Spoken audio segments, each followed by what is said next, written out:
مشہد shift ہوئے اور وہیں پر رہنے لگے، اپنی زندگی وہیں پہ گزاری، اور پھر وہیں پہ انہوں نے اپنے بچے کو تعلیم دینا شروع کیا، اور مشہد میں کچھ دن پڑھنے کے بعد تقریباً یہ 17 برس کے تھے آیت اللہ خز علی، جب انہوں نے ایک دکان پر کام کرنا شروع کیا تھا، کیونکہ معاشی حالت ان کی بہت خراب تھی، اور درس میں بھی جاتے تھے، دکان پر بھی بیٹھتے تھے۔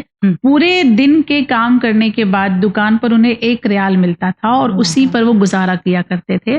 ایک دن ایسا ہوا کہ درس جب یہ بیٹھتے تھے اپنے آقا کے ساتھ، تو وہ ان کے استاد کا یہ ہمیشہ طریقہ رہا کہ جب درس ختم ہو جاتا تھا تو وہ دعائیں کرواتے تھے۔ ایک دن یہ ہوا کہ ان کی دعائیں بڑی طویل ہو گئیں، اور دکان پہ جو جانے کا ٹائم تھا وہ بہت تاخیر ہو گیا۔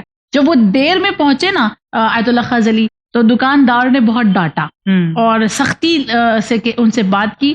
جب وہ سختی سے بات کر رہا تھا تب یہ سر جھکا کے کھڑے تھے اور آنکھوں سے فقط آنسو جاری تھے، اور یہ روتے ہوئے انہی آنسوؤں کے ساتھ لوٹ کر امام رضا کے حرم میں آتے ہیں، اور بس زری کو دیکھ کر انہوں نے مولا سے بس ایک جملہ کہا تھا، مولا میں صرف علم حاصل کرنا چاہتا ہوں، اور اس میں مجھے صرف آپ اتنی مدد کر دیجئے کہ روزانہ مجھے 1 روٹی اور پیاز دلا دیا کرے، اس سے زیادہ مجھے کچھ نہیں چاہیے۔ بس وہ دعا کا مستجاب ہونا تھا، مولا رضا سے 1 روٹی اور پیاز۔ دیکھیں ہم جیسے جب جاتے ہیں نا تو پتہ نہیں کیا کیا مانگتے ہیں، اور اپنی لسٹ بنا کے لے جاتے ہیں کہ گنبد کے نیچے کھڑے ہوں گے تو یہ مانگیں گے، یہ مانگیں گے، یہ مانگیں گے، اور ہم تو پہلے سے یہ طے کر کے جاتے ہیں کہ ہمیں کیا چاہیے۔ مگر انہوں نے فقط علم کی خاطر کہا کہ مجھے صرف 1 روٹی اور پیاز دلا دیں مولا، تاکہ میں اپنے علم میں اضافہ کر سکوں۔ اور پھر جب مولا نے دعائیں قبول کی اور ان کی دعائیں مستجاب ہوئی، تو پھر انہی کے ایک استاد نے ان کو اپنا داماد بنایا، اور پھر داماد بننے کے بعد وہ قم کی سرزمین پر آئے، اور قم میں انہوں نے اپنا ایک مکان کرائے پر لیا، وہاں زندگی گزاری، اور اپنی بیوی کے ساتھ، اپنے بچوں کے ساتھ بڑی آرام کی زندگی انہوں نے دیکھی ہے۔ یعنی بہت زیادہ لیوش لائف تو نہیں تھی، لیکن جو زندگی انہوں نے بچپن سے گزاری تھی اس سے تھوڑی سی راحت انہیں قم میں ملی تھی۔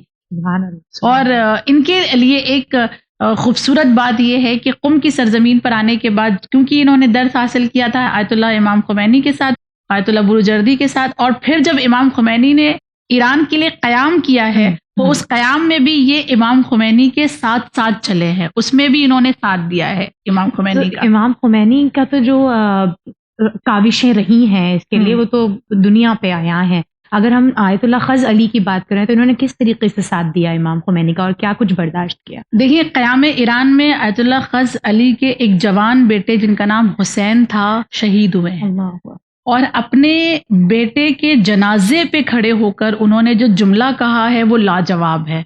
وہ کہتے ہیں اپنے بیٹے کے لاشے کو دیکھ کر کہ اگر میرا بیٹا دلہا بن کر اپنے دلہن کے حجرے میں جاتا نا، اس وقت بھی مجھے اتنی خوشی نہیں ہوتی جتنی خوشی آج اپنے بیٹے کو شہادت کے درجے پر فائز ہوتے ہوئے دیکھ کر ہو رہی ہے۔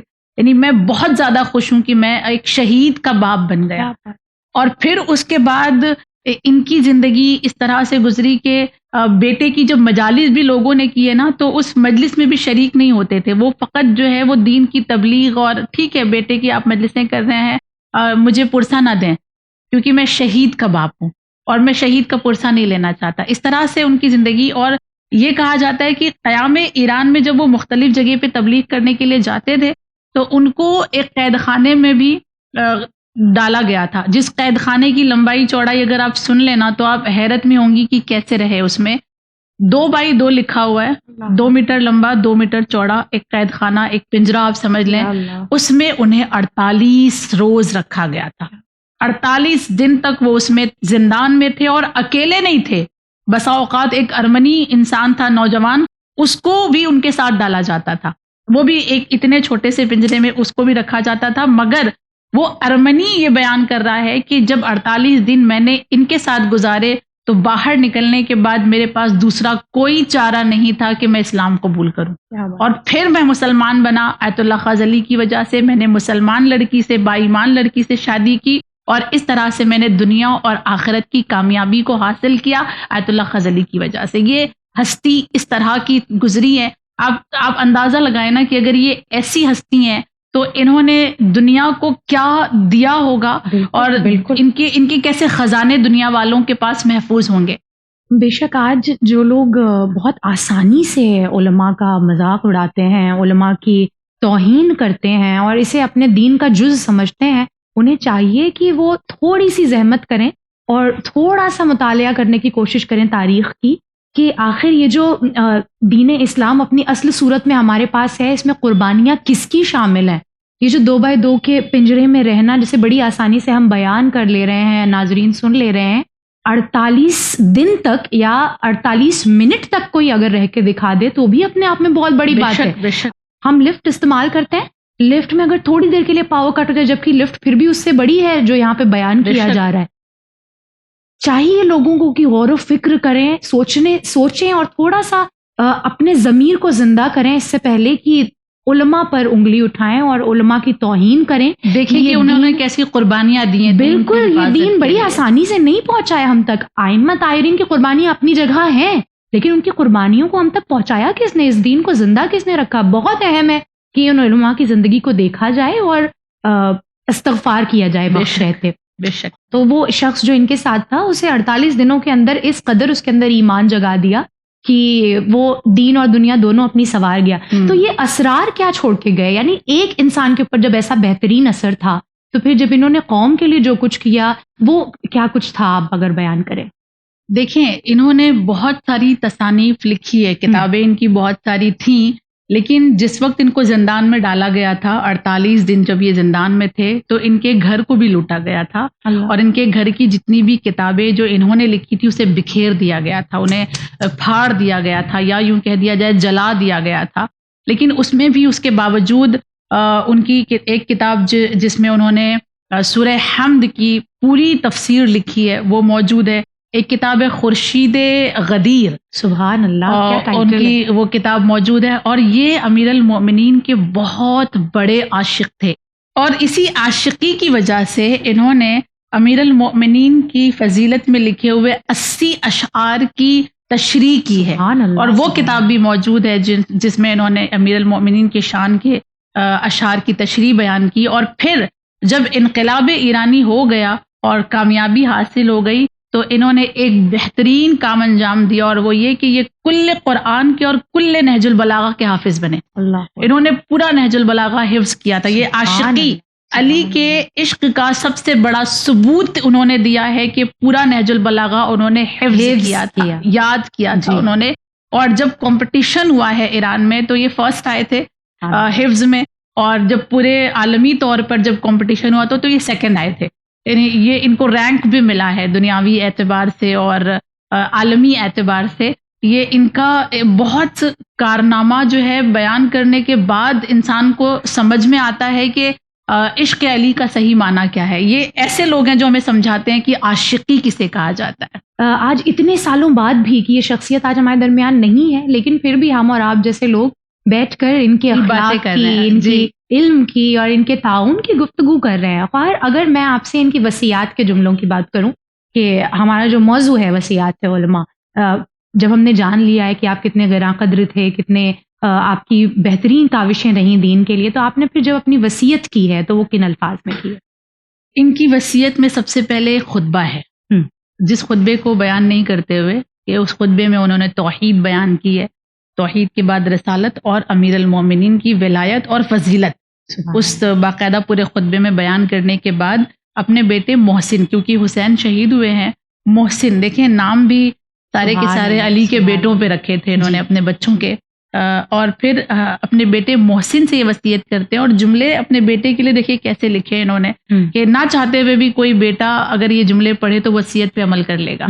وہ لکھتے ہیں کہ یہ وصیت میرے وصی، میرے بیٹے محسن، میرے نور چشم اور میرے عزیز بیٹے جو متقی، نیکوکار اور اللہ کی اطاعت کرنے والا اور باشعور ہے، اور مجھے جس پر یقین ہے کہ وہ میری وصیت پہ عمل کرے، اس کے لیے اللہ سبحان اللہ، کیا بات، یہ اس کے لیے ہے۔ اور پھر اس کے بعد انہوں نے اپنے بیٹے سے یہ کہا کہ اے میرے بیٹے، میرے مرنے کے بعد میں وصیت کرتا ہوں کہ میرے غسل کا اختیار جب غسال کو دینا تو ایسے غسال کو دینا جسے شرعی مسئلے معلوم ہو، کسی ایسے غسال کو نہ دے دینا کہ جو عادی ہو غسل دینے کا اور اسے شرعی مسئلے نہ معلوم ہو غسل کے، کہ کیسے غسل انجام دیا جاتا ہے. اور میں نے اپنا کفن تیار رکھا ہے، جو کفن میں نے تیار رکھا ہے بس وہی کفن مجھے پہنا دینا.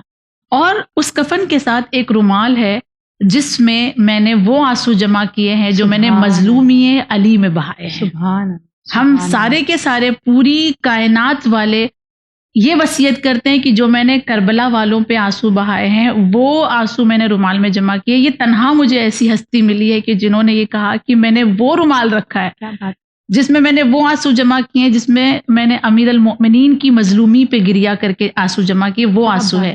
یہ رومال میرے ساتھ دفن کرنا.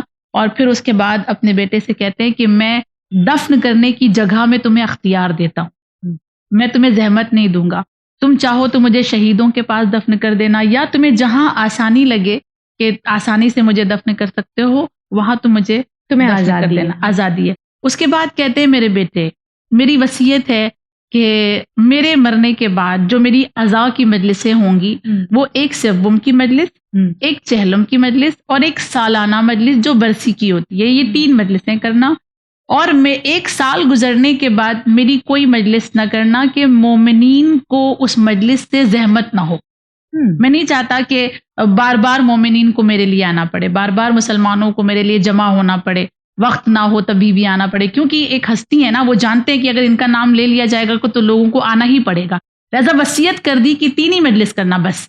یہ جو ہمارے ہاں سلسلہ چلتا ہے نا روزانہ کا کہ 40 دن روزانہ مجلس ہوگی، محلے والوں کو آنا ہوگا، عزیزوں کو آنا ہوگا، اور پھر ایک 40ویں کے بعد 6 ماہی مجلس ہوگی، پھر سالانہ مجلس ہوگی. یہ کتنی خوبصورت بات انہوں نے کہی ہے. کیا انہیں مجلسوں کی اہمیت نہیں پتا تھی؟ ایسا ہو سکتا ہے؟ کیا انہیں مجلسوں کے بعد ایصال کا جو ثواب ملنے والا، ایصال کا جو اجر ملنے والا نہیں معلوم تھا؟ معلوم تھا. لیکن انہوں نے حق الناس کا خیال رکھتے ہوئے کیا کہا؟ سوم کی مجلس کرنا، چہلم کی مجلس کرنا اور ایک برسی کی مجلس.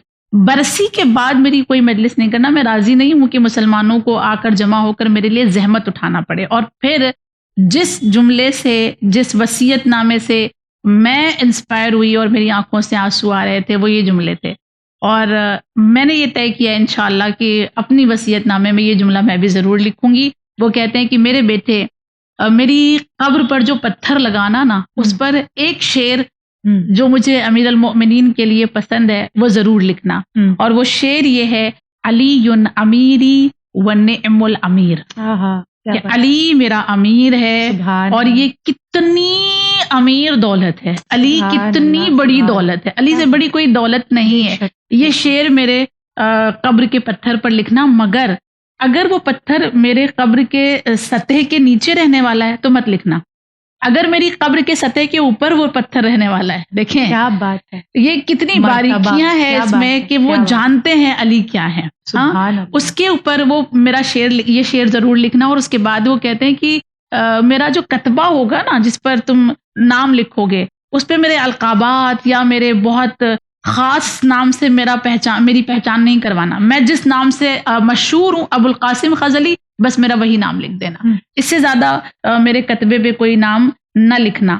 پھر اس کے بعد ان کی دوسری وصیت کہتے ہیں، اے میرے بیٹے، میں وراثت کے طور پر ایک چھوٹا سا مکان اور تقریباً 12 ملین تومان ایران کا جو ہے وہ میں چھوڑ کے جا رہا ہوں. اس کے علاوہ میرے پاس دنیا کی کوئی دولت نہیں ہے.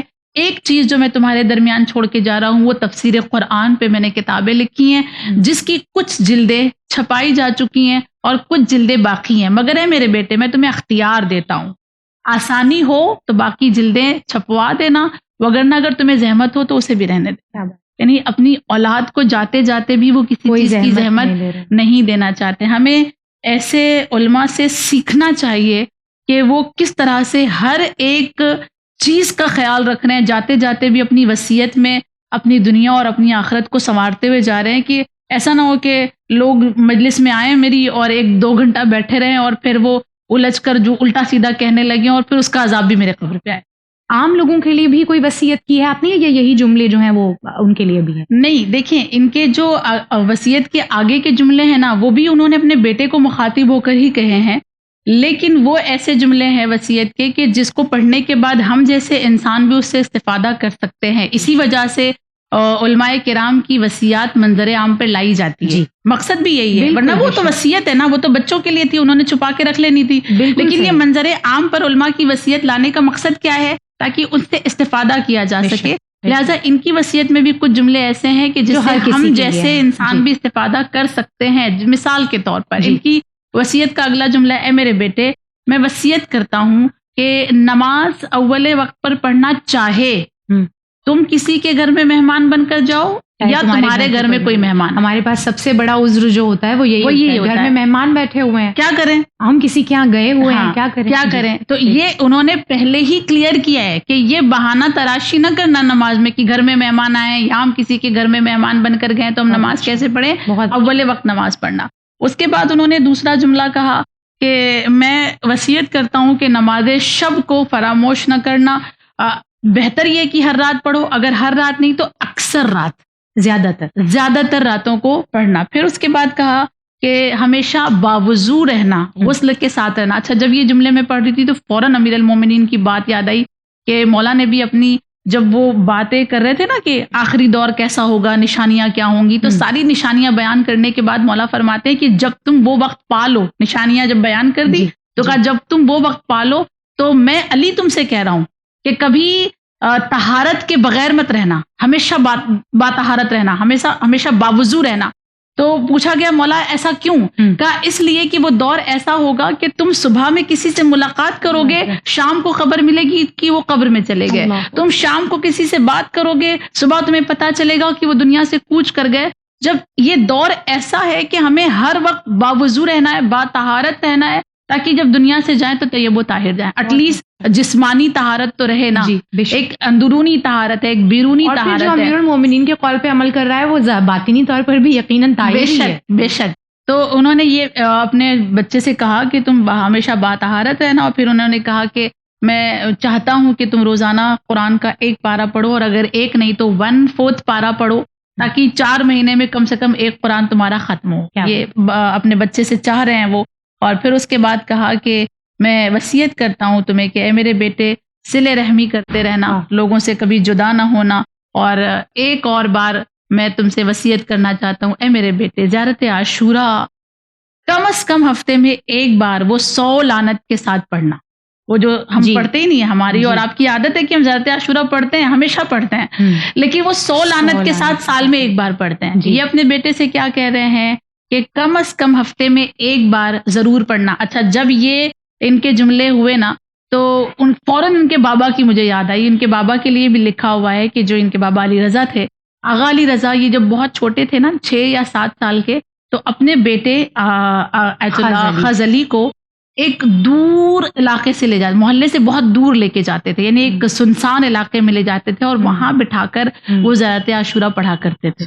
اور وہ کہتے تھے کہ میں نہیں چاہتا کہ زیارت عاشوراء پڑھتے وقت کوئی خلل ہو. کیا بات، میں سکون کے عالم میں پڑھنا. تو انہوں نے اپنے بابا کو دیکھا تھا اور اس کے اثرات بھی دیکھے تھے، لہٰذا اپنے بیٹے سے وہ یہ کہہ کے جا رہے ہیں. اور پھر فرماتے ہیں کہ دعائے ندبہ، روز جمعہ، شب جمعہ دعائے کمیل اور دعائے توسل ضرور پڑھنا. پھر انہوں نے 2 نام لیے اور 2 نام لے کر کہا کہ میں چاہتا ہوں کہ ان 2 ناموں کا وسیلہ اللہ کو بار بار دینا. ایک حضرت زہرا اور دوسرا امام زمان اجل اللہ تعالیٰ فرجہ شریف. ان 2 ناموں کا وسیلہ بار بار پروردگار عالم کو دیتے رہنا.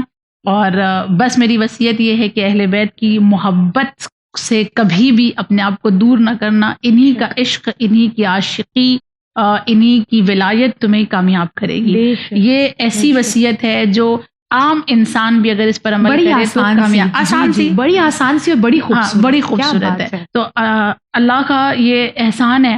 اور میں ایک بار چینل ون کا شکریہ ادا کرنا چاہوں گی کہ ان کی وجہ سے میں ریسرچ کرتی ہوں اور ان کی وجہ سے میرے علم میں اضافہ ہوتا ہے، اور بعض اوقات مجھے بھی ان چیزوں پر عمل کرنے کی سعادت نصیب ہوتی ہے. پروردگار ہم سب کی توفیقات میں اضافہ کرے. الہی آمین. اور چینل ون کی طرف سے میں بذات خود خواہر آپ کی بہت بہت شکر گزار ہوں، اور پروردگار عالم کی شکر گزار ہوں کہ وہ ایسی بہترین اپارچونیٹیز لا کر میرے دامن میں ڈال دیتا ہے کہ ایسے بہترین علماؤں سے آپ کے ساتھ اور دیگر خواہران کے ساتھ بیٹھ کر جب گفتگو ہوتی ہے، یقین جانیے اس کا اثر جو ہے سیدھے روح پر ہوتا ہے. بس پروردگار عالم توفیق دے کہ دنیا راضی ہو نہ ہو، اپنا اللہ راضی۔ ضمیر مطمئن رہے الہی۔ کہ الحمدللہ ہم اس جو کچھ پڑھتے ہیں اس پر عمل پیرا ہونے کی پوری کوشش کرتے الہی۔ ہیں۔